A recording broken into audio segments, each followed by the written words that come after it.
are here to make a new type of news. New insights, new styles, and new topics every day. We are News Generation. Making news just for you. It's June 1st here in Seoul. I'm Shin-Yun, and this is News Generation, where we make the news at Arirang's very own open studio. Every morning, we'll discuss the top issues and latest current affairs affecting people in their 20s and 30s. Joining me in the studio is Cheska Dainham. Happy June, everyone! Happy June! Can you believe it? It's already June. I know, so fast. And Walter Lee. Lovely to be here. All right, and both are here to speak on behalf of those in their 20s and 30s. We're going to start with our news feed, which covers different hashtags and news items that have been trending on social media over the past 24 hours. Our first story, Iranian model Malaga Jaburi appeared at the 76th Cannes Film Festival on Friday wearing a dress that looked like a noose. She said this was to call attention to the wrongful executions carried out in her home country, Iran.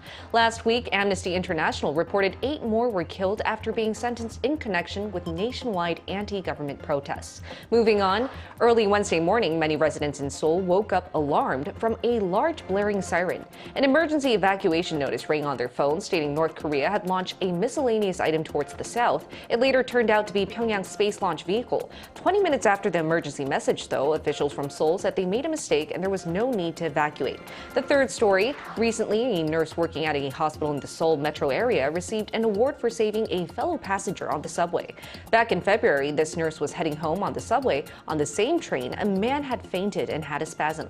She immediately performed CPR and helped him get conscious again. Now we're going to take a closer look at the third news item. I was actually able to talk to this heroic nurse myself. It was Yoo Mi-hyun from Bundang Jaesang General Hospital, and this is how she remembered the day she saved someone's life on the subway.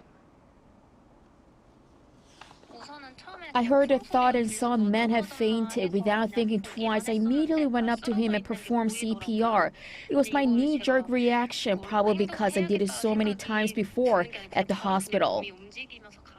And she said towards the end of our interview that it wasn't solely her who saved this man. This man survived thanks to the help of other passengers and people on the subway. And thank God a nurse was on board. But what would have happened if there wasn't a nurse? That's why it made me think whether we should learn CPR or not. And, you know, when I first thought about this, it was actually during the Itaewon tragedy when a lot of people died from the massive crowds there, and a lot of people didn't know how to do CPR. Right. And I remember at the time there were many classes that helped people learn it. But what do you think? Do you think we should learn CPR on a public level? I do think so. I think it should be government funded and just at least learn the basics of CPR. I actually did a first aid course myself, and I learned a lot that still is in my brain today, and I think I could go into quick action if needed. So I really highly recommend, even though right now it's not government funded, to at least go and do a course, and it might save, you know, someone you love or someone who's in need of help.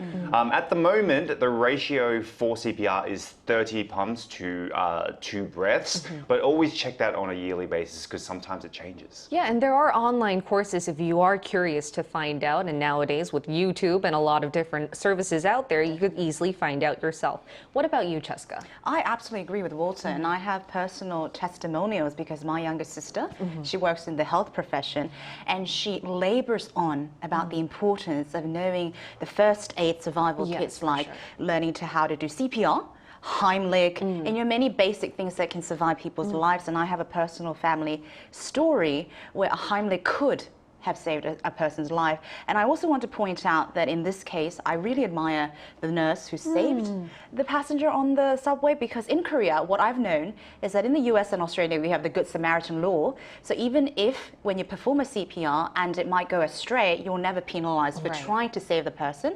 But I heard in Korea, it's only reduced penalty. So this might sway people from having concerns about whether I should take an action. So if we could have a Good Samaritan law completely applied here, maybe more people will be active as well. And as you mentioned, this heroic nurse was a Good Samaritan. As soon as she heard the thud, she just ran there, and she said she didn't even think twice. She just did it. And that was our news feed for this Thursday. We're going to be moving on to our main discussion topic. May is known as Family Month in Korea, with many holidays dedicated to celebrating parents and children. There's Children's Day, which falls every May 5th, and Parents' Day on the 8th. But in this same month, we've seen a few stories that seem to show quite opposite of respecting and promoting better respect and love for these members of society. To find out more, take a look at the screen. No seniors allowed. That's what one cafe in South Korea had written on its front door. It prohibited people aged 60 and up from entering, which sparked tremendous controversy, especially since the public was already debating whether no-kid zones should be abolished. Earlier this month, the Washington Post wrote an article pinpointing how South Korea, home to the world's lowest birth rates, has around 500 no-kid zones, which the article insinuates is that these zones discourage people from having kids and are quite discriminatory. Sociology professors have also highlighted how no-something zones in our society can mean that we're seeing more exclusion and discrimination against specific groups. Today, NewsGen looks at 3 questions. 1. Are we seeing more no kids or no senior zones? If so, why? 2. Should it solely be up to businesses to decide who to let in their stores, or could this types of rights be discriminatory to certain people to the extent that they need regulation? 3. How are other countries responding to no zones?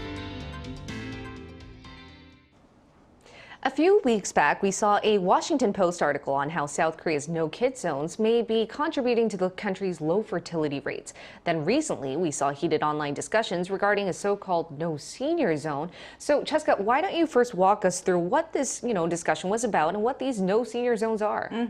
So it became viral on the internet when there were certain restaurants and cafes that posted no seniors and no adults over 49, targeting a very specific age group and specific a group of people. And when the controversy became more heated, the shop owner explicitly stated that they had to post these signs because they confronted very disrespectful language and some of these sexual harassment from elderly people. I see. So it wasn't unrequired for, but as a defense, there were some reasons. But when the controversy sort of calmed, then there were more no zones that became controversial in Korea, such as, banning specific professions, like no professors in the college cafes and restaurants. They want their own free time, probably. And even freelancers who work at cafes, and of course, no kids zone. The no kids zones, as we mentioned, that was what really stirred up controversy here in the country. And Walter, you have a daughter, so I would like to hear your intake on this no kids zone controversy. Well, this is where it means no cool kids can hang out. So that's why I was disallowed into some of the cafes. I wasn't cool enough. But no, obviously the no kids zone is exactly what it is. No kids, right? It's actually been around for roughly a decade and is still a growing trend here in Korea. So much so that it actually garnered a Washington Post article about a story of a 33-year-old mother here in Korea who was sadly suffering from postpartum depression. And so what she wanted to do was go outside and go to a cafe and relax. However, the cafe she attended was a no-kid zone, as she had her kid now. And she obviously was very upset, and she felt like she was left out and they didn't want her. Now, the Washington Post did say something and mention, I don't know if this was trying to link the two, but we have more than 500 no-kid zones in South Korea, and they did link it with the low birth rate. Now, I don't think that is linked at all. I think this is simply not the case. The reasons why people aren't choosing to have babies. I think they may have just wanted something else to put in their article. We have plenty of other reasons. Yes, come at me, so many Washington other Post. reasons. Come at me, Washington Post. I mean, like, when you think about it, it's not really a new concept because we ban kids from bars and pubs, right? So, but it is getting a little bit more ridiculous when it's coming to, in my opinion, cafes and restaurants because coffee is coffee and food is food. So Jeju Island is actually in the process of banning the no-kid zones, but further discussions actually need to be talked. Yeah, and in the same Washington Post article, they do mention that they're not talking about like pubs or like places where, you want to protect the kids or for educational purposes, no kids are allowed. We're talking about places like restaurants and cafes where they're not normally barred. But it's not just seniors or kids that are banned from specific places with not a very specific apparent reason. There's also no foreigner zones in Korea. And I was actually quite shocked to find out about this because just because you have a foreign passport, you wouldn't be able to come into a bar or a club. Now, I don't know about cafes, but we've seen these no zones appear more in the country. And why do you think we're seeing that? I think in a more social perspective, in a more generally analytical point of view, I think it has to do with Korea's cultural normal thing. So Koreans can be very highly sensitive about how other people behave. And as a business owner, you don't want to reject them right in the face. Right. So they find it very difficult to say no to people directly. So I know it may sound ironic, but this may be the non-confrontational way to sort of eliminate having to go into confrontation by actually posting these signs to eliminate any sort of problems from happening.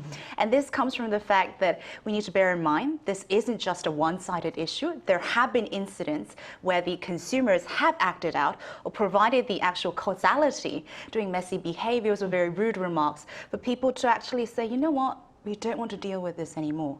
And of course, generalization is always the problem, but I think it's important to bear in mind that there are both sides to this issue. Right, I completely agree. And speaking of in a business owner's perspective, they do have their reasons, and I do think it's their right. But as you mentioned, overgeneralizing a specific group for just a action a few minorities did shouldn't give them the right to ban everyone. That's my opinion. But what about you, Walter? Well, obviously these no zones for especially the senior and the children is because I guess the main reason is that they're very loud. Okay, there is a stereotype to certain age groups being overly loud, especially when they're together, and children being out of hand, not being looked after properly, and therefore they're disrupting the rest of the customers. And obviously the businesses might lose money, but it just depends on the business, to be honest with you.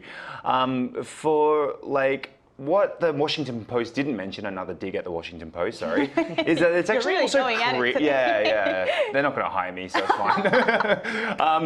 Like it is creating more places like kids cafes, so it is creating business opportunities as well. So it's not all bad. It's not all bad. There is enough infrastructure for you to want to have kids here in the country. Right, exactly. Then are you guys for or against these zones from being operated? And what does the general MZers think about this issue? I was actually personally very curious to know what other people thought, because I personally am more of a yes zone person, but also don't really have a strong opinion on either of them. So here is what the MZs in the 20s and 30s thought. Now the ratio was fairly even and slightly more on the yes zone, yes on the no zone. Yes on the no yes zone. on the no zone.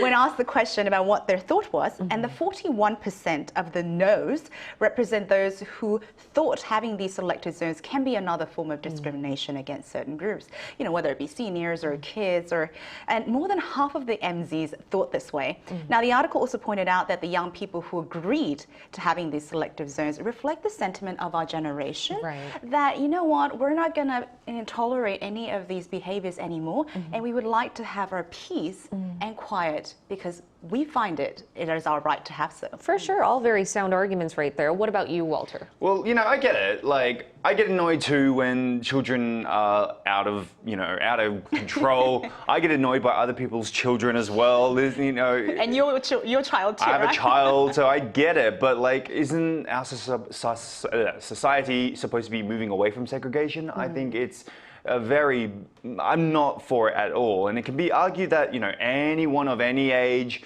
large groups, whatever, will be loud, will be uncontrollable, as you mentioned before, Teska. I don't really like sitting next to a certain age group level. I won't go into too specific of how old they are, a little older than me. And, if I've had a drink or two, I get loud, and I'm sure I've been that annoying person in the bar where everyone's like, I wouldn't want to sit next to you. Shut up. Like, so listen, do what I do, invest in a good pair of noise-canceling earphones, then you'll be fine. That is the most simple way to solve this problem for sure. My life is so much better with I know, and I think the central question here is who should be responsible for tolerating our next generation, right? Should it be society, business owners, or up to us, customers? And before we head on, we also asked our viewers what they had to say on today's discussion topic, so take a look at the screen to find out what 3 of them had to say. Robin Whitten said, in Canada, minors are not allowed in certain stores without a parent or guardian. Liquor stores, bars, nightclubs, cannabis stores, it's legal here. As for a zone for no children, I haven't seen or heard one yet. Graciela Novella said, I don't understand these. Families have people of all ages. We can help, listen to, and take care of humans no matter the age. Jiaowei K said, no kids zone. I'm thinking, could it be a red light district like for adults only? Now, these are all great points our viewers made, but we're also now going to hear why some businesses are in desperate need of implementing these no zones by including an actual business owner in our tops.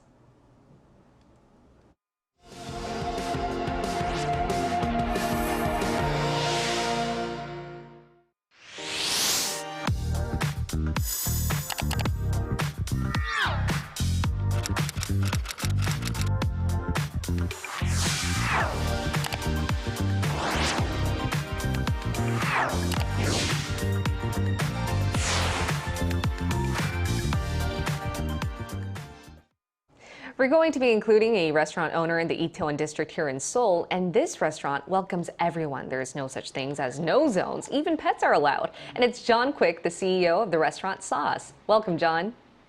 Thanks for having me. All right, I'd like to ask you the first question. What do you think about today's discussion topic? Are you for or against these no kids or no seniors, no foreigner zones at certain businesses? I'm generally against the idea of no zones. I think businesses should be able to regulate their customers on a case-by-case basis. And as you mentioned, I wanted to take the discussion from both sides. So some are saying that this is a major breach of, basic human rights to be able to go into the places that you want to. But I want to hear from the business owner's perspective. Now, how could restricting someone's right to build these no zones be a violation of your right, like a business owner? Yeah, I think it could open the door for further regulation, but honestly, I don't think it's that big of a problem. Korea has no problem discriminating. Like, businesses have no issue with discriminating otherwise, and there could be rules or regulations set by the businesses which guests should follow, and the business owners, employees should be able to kick people out on a case-by-case basis. So you're saying it's really up to the business owners to decide and tolerate, for instance, in the next generation, crying babies or customers who might be, bothering the business operation as a whole, right? Right. You guys made some good points earlier about some individual instances where people are allowed or children are out of control. And I'll reiterate the point that it should be a case-by-case. Yeah, for sure. I totally agree, but I do think that there are cases where it's hard for business owners to tolerate them because it's another person's child. And Walter, do you have a question in regards to that? Yeah, so are we actually seeing more of these no zones in Korea? I mean, obviously as a restaurateur, you probably go around to a lot of restaurants and you may actually come across them yourself. And why do you think this may be the case? Honestly, I hear about them more than I witness them. Like when the Ukraine war started, I heard about a lot of no Russian signs on club doors. But yeah. For so for you as well, have you ever had a situation where you've had to kick out a person or maybe ask someone to quite curious down? About that. Yeah, based on their behavior, I've had to kick some people out, but that's not too often. We allow kids, we allow seniors here, and generally, most people behave accordingly. Yeah. Right, and I'd like to ask you the last question. I think the central issue of today's topic is that there should be a middle ground. Human rights activists are saying that all restaurants like yours should accept and allow everyone to be there, regardless of their age, their gender, their race, profession, no matter. And then for business owners, some are saying it's hard for them to regulate and kick certain customers out because they might feel it's a personal matter, something that they can't do with their own hands. What is your stance on this, and what do you think should be the best middle ground, or any tips or advice you'd like to give both sides? I don't think it's necessary to regulate. First, I don't think the no zone thing should be allowed. I think it's up to the business owners to take responsibility for their guests and whether or not they want them there. But like you said earlier, Korea, it's kind of like a passive way of not dealing directly with it and trying to take care of it prior to having any problems occur. Right, for sure. All right, thank you so much, John. It was a pleasure to hear from you and also listen to what you had to say today. Thanks for having me. Thank you. All right, that was John Quick. Now, we're going to move on towards the last part of our discussion, and I would like to ask you guys, how would you guys like to see talks on these no zones move forward? Well, I understand the view from both sides. I was a person without a baby once who, didn't like the sound of a screaming baby, and now I have a baby and she screams all the time. You're the perfect person to talk about exactly. this. I know what it's like to be on both sides now, but we do keep children away from those bars, pubs for safety reasons as well.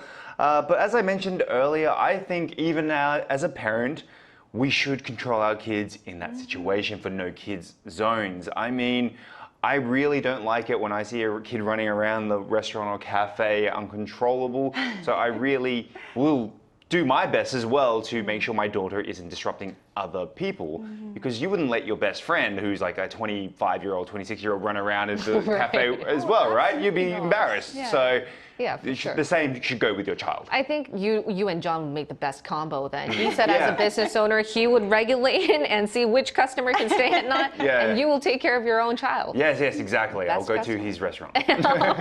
What about you, Cheska? I mean, I agree with Walter on certain points, but I also like to say that this is a two-sided issue. For sure. So as consumers, let's please be civil and respectful for these business owners trying to operate their business.